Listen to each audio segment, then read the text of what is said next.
Brad, you said that the last game that it was good for you to come from behind. You did it again.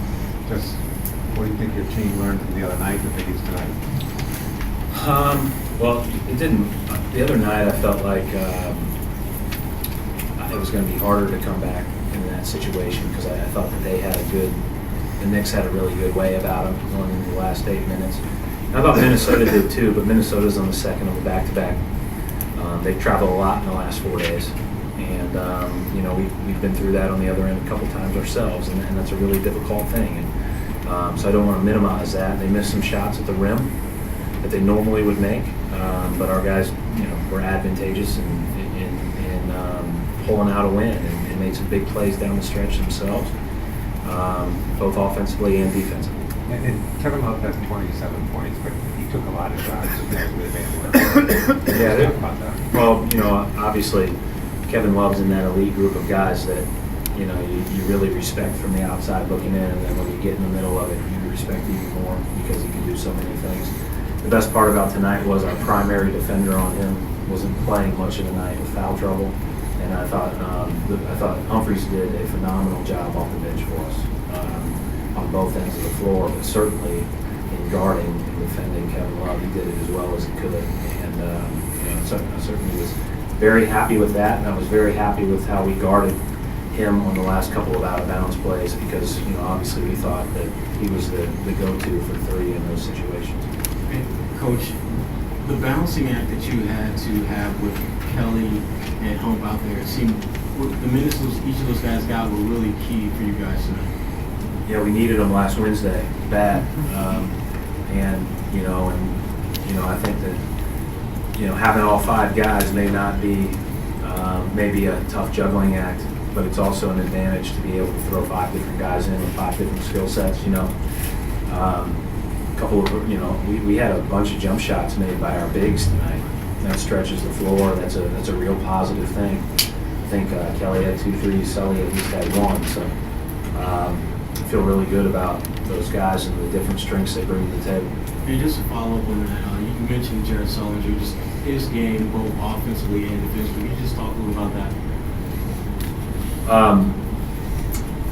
He really had a good offensive game in a lot of ways, and I thought he did a pretty good job defensively. I think Pekovic is a hard cover. The really hard cover for us was when Cunningham and Love were in together. That was a monster for us, especially with our big lineup. We struggled to cover that. We tried to switch it around and put a big on him, Baha Mute, and he scored as well. So, but that's the predicament they put you in. Brad, a month ago you guys faced this team, and the outcome wasn't necessarily that close. But you talked about tonight wanting to kind of look at it as a measuring stick to see how far your team has come since then. So what's your, take? Just have another measuring stick Wednesday. The take is that we have gotten better. We've gotten a little bit more organized in what we're trying to accomplish, and our guys are doing a great job of trying to carry it out. The best thing is I did not think we were great all night. I thought they beat us to balls some tonight. I thought we got to those balls once, Humphries kind of helped us set that tone in the late third, and into in his stint in the fourth. And Vitor did a good job of helping us get the balls, and so we can still get a lot better. But I'm pleased with how we respond to things when things aren't going well. Two of their keys when they've been able to win second chance points and points in the paint, and you guys were pretty even with them in those two particular areas. Can you just discuss what were some of the keys for you guys to being able to hold your own with them? Well, us getting a rebound looked like an adventure for a while, and I thought we were horrible in the first half on the defensive glass. I thought they were really good. I said before the game, Kevin Love in transition or on a broken play is unbelievable rebound. And it has to be sense, it has to be effort, and then it has to be the commitment he has made to make his body the best it can be. He's one of the most highly conditioned big guys we'll play against all year. And so he presented a big problem. We did an okay job. We didn't do a good enough job. We need to get a lot better in that regard. Like, we'll get, if we don't do better on Wednesday, then we won't have a chance on the glass. Coach, Courtney looked like he was holding his side earlier, and then he went back to the locker room for a little while. Is he hurt or anything? I did not know anything about that. So I'm sorry, I didn't see that. Was that after he came out? Yeah. Yeah, so I did not know that. He did not say anything on the bench, or he didn't say anything afterwards, and Ed certainly didn't say anything as well. Brad, you don't usually look at a second-year big guy who's 60 games into his career as a guy who's going to take over in the end of the game, but Jared pretty much put the team on his shoulders down the stretch. What did you see out of him just in terms of taking it up a notch? Well, he did. He did take it up a notch at the end. But, I mean, the two shots that were, I thought, the biggest shots he hit were the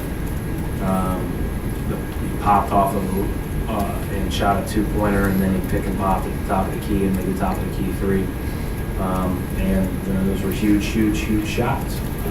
And then obviously sealing it with the free throws. But he's a scorer. He's always been a scorer. He's been a scorer as long as I've known him. So it doesn't surprise me when the scorers make plays. And you talked before the game that maybe this summer him watching Kevin Love might be something that could help him out in the long run. How did you see those two, going, on each end of the court, their matchup? They didn't necessarily face off, but bringing similar things to the table. Well, I think obviously Kevin has had, Kevin is considered an elite NBA player, and Jared is a rising NBA player. So you look up to those guys. You compete against them. You give them your best shot, but you look up to those guys. You study them. You figure out what they do to make themselves elite.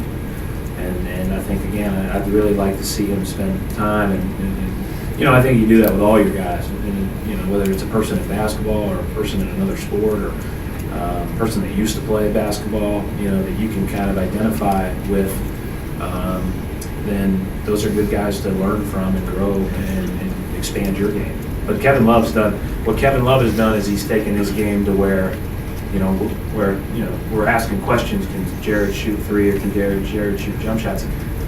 He's taken that, and now he's an elite shooter too. So, that's where I think Jared's a really good shooter, but I think he can just get better and better. Basically, on that, has it gotten to the point where an open look for Slender from three is kind of a desirable outcome for a play at the end of the game? What's he shooting from three on the season? I don't even know. Mid-30s. Mid-30s? Absolutely. Yep. Anything above 33, I'd say is desirable. Yep. Final question, Gary? Right. In terms of Chris, he's kind of his playing time's fluctuated. He's been hurt. But he always seems to play well in his stretches.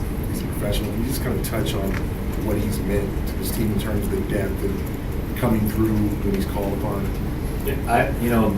I might have said this before.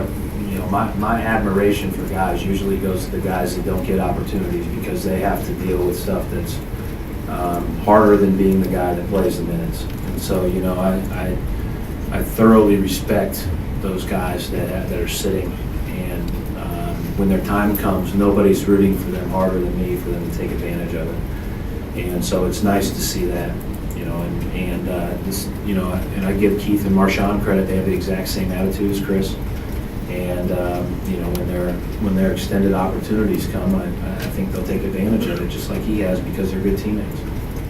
Thank you, folks.